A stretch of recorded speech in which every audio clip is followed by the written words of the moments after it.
I saw you on TikTok. You were on my For You page because you did a video on this Keith Lee scandal where this famous influencer Keith Lee, who does food reviews, he's at a sushi place and he eats this piece of sushi and you see this little something looks like a worm move around. Yeah. And he eats it and he didn't realize it, but the audience did. And then it became a big viral thing. And then you did a viral video about the Keith Lee incident, right? And so I was like, well, that's really interesting because it brought up this mind of like food safety and like what's the regulations. And you talked all about, you know, seafood having to be frozen so that it kills the parasites. I had no idea. Yes. So that's like, it's so controversial when I bring it up because then you have people saying, oh, I go fishing and I just eat the fish right there on my boat and I'm fine. I've lived. I'm like, okay, that's great. But I'm just explaining what regulation is in the sense of wholesaling and serving raw fish in a restaurant. Like there's rules and there's guidelines and there's regulations. What you want to do at home is up to you.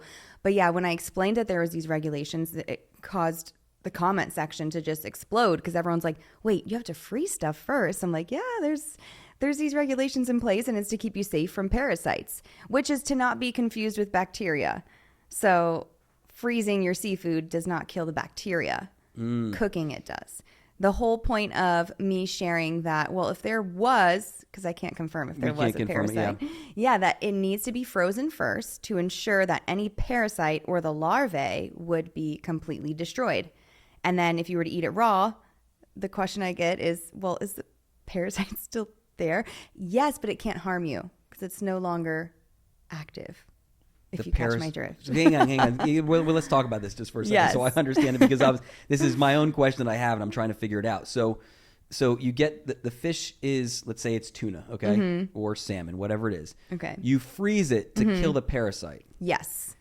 The next question is like the body of the parasite still there? And you just like, hey, listen, this is just something that we all kind of, hey, we know and you eat it. Yes. Wow. The answer is yes. That's the case with vegetables. With everything.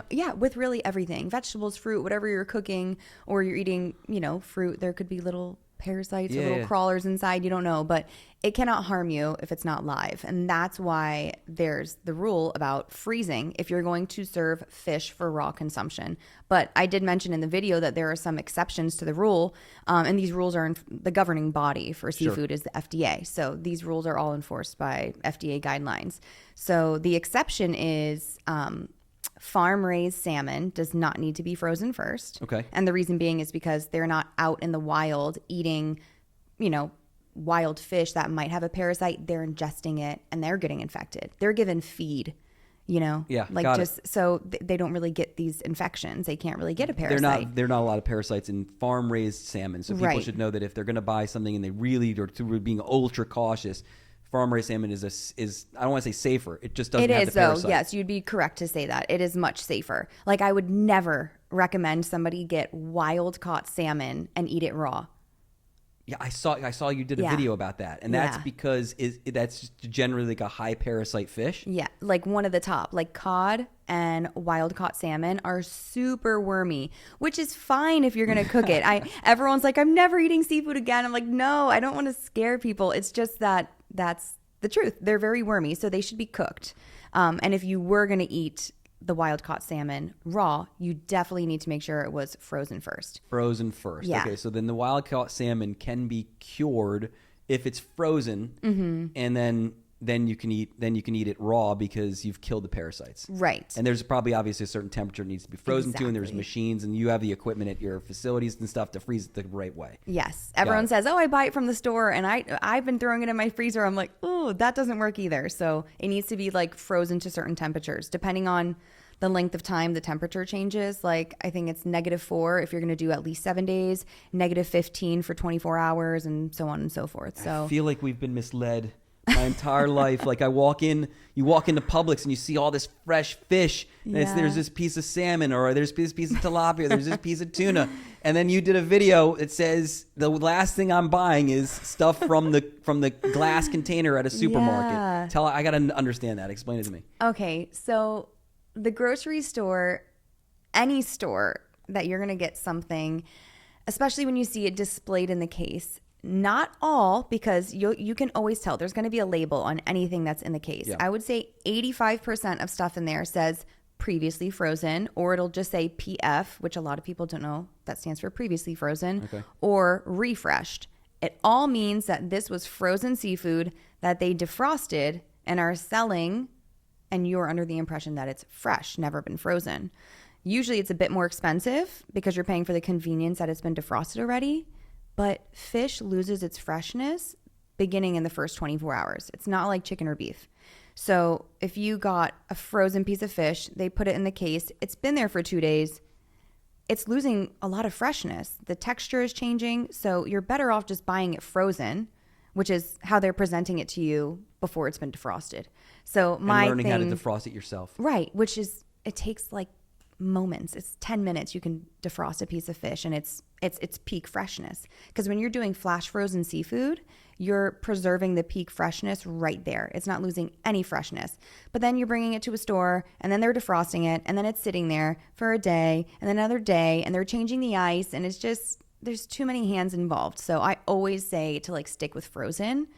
So, like certain select things you're gonna get fresh. Like you're not gonna get frozen oysters or something, you know, or frozen stone crabs, for example. That's something you wouldn't get frozen. But when it comes to fish, unless you like caught it or got it from like the docks that day, if you live in a really cool coastal community that has that opportunity, awesome. But for like 90% of the United States, I would suggest getting your seafood frozen.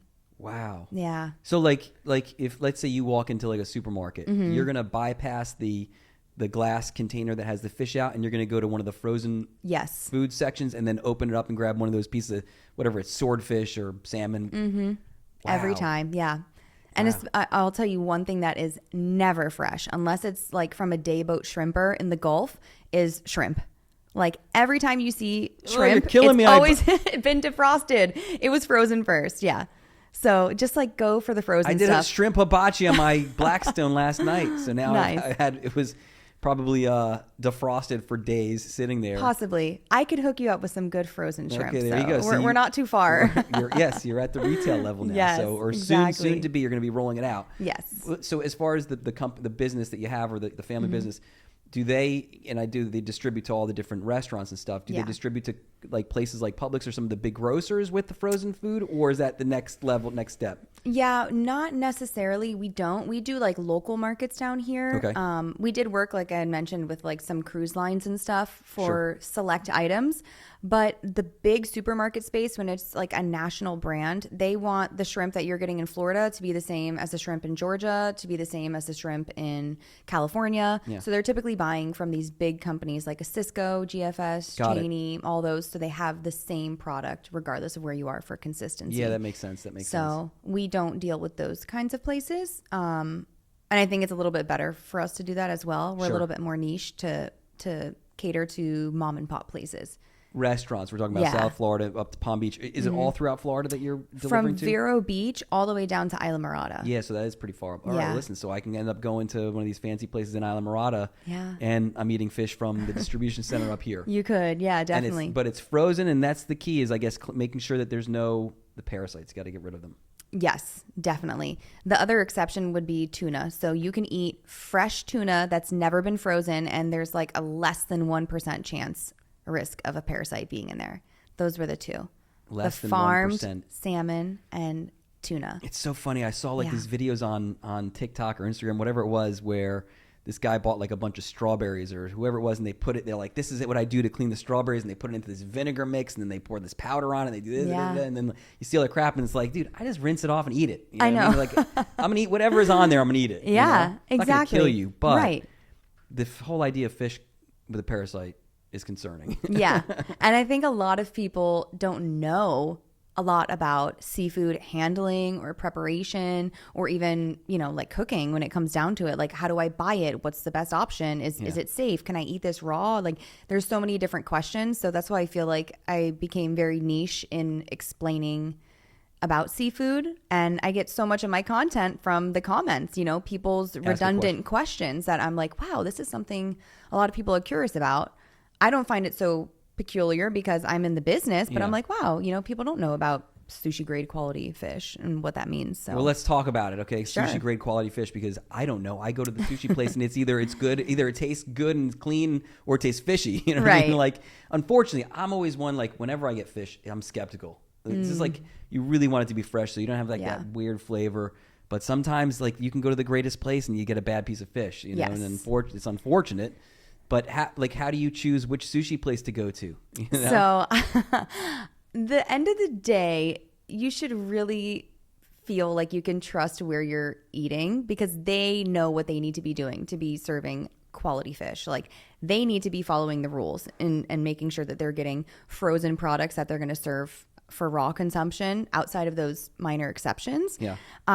But for me personally, I like to eat at places that we sell because I know that they're getting frozen seafood. But for everybody else, I would say that you should be confident that a really good place that's been in business for a long time knows what they're doing. You know, the chefs and the business owners answer to the FDA. Whenever there's an inspection, they do need to provide something called parasite destruction letters, which, going back to the Keith Lee thing, I saw the restaurant that he ate at was posting all of like their parasite destruction letters.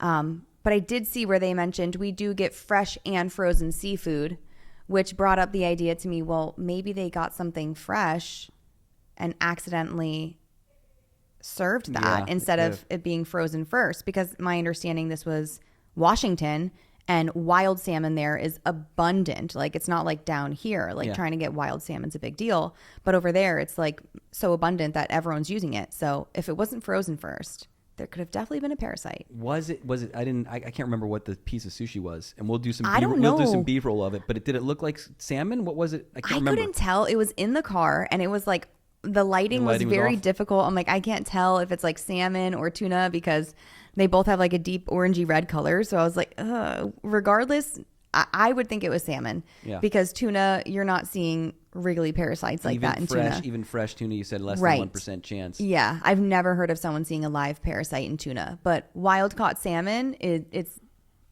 parasite. Well, listen, they like on their Instagram, whatever channel it was, they posted up a couple things saying like, hey, we do X, Y, and Z. There's no way it was a parasite. The way the chopsticks are can affect the texture of the fish and movements and stuff. But then the next day it was like, we're closed until further notice. Yeah. Right? Are they open again, or we don't know? I haven't checked, but that's what we do all day long. That's why I felt like compelled to speak on it, because we have restaurants. We have over 1,000 active clients here in South Florida. Wow, that's great. I mean, hundreds are sushi restaurants, and all day long they're calling us, hey, I have the FDA here. I need my parasite destruction letter for the salmon. I need it for this. I need it for that. And we're sending those letters, you know, because we store at below zero, but we buy it from importers who froze it, flash frozen at sea, or it's, you know, -15, and we have all of our paperwork to prove that. So restaurants know that they need to get that information. So well, you hope that they know, and you hope that they're actually following the rules, because there's a lot of places out there that sometimes just may not be following the rules. I mean, listen, there was like the 84 Diner right around the corner from my house that had like 30 different violations, and then there was an Indian place that was right over there also had a whole bunch of closed down for a couple of days.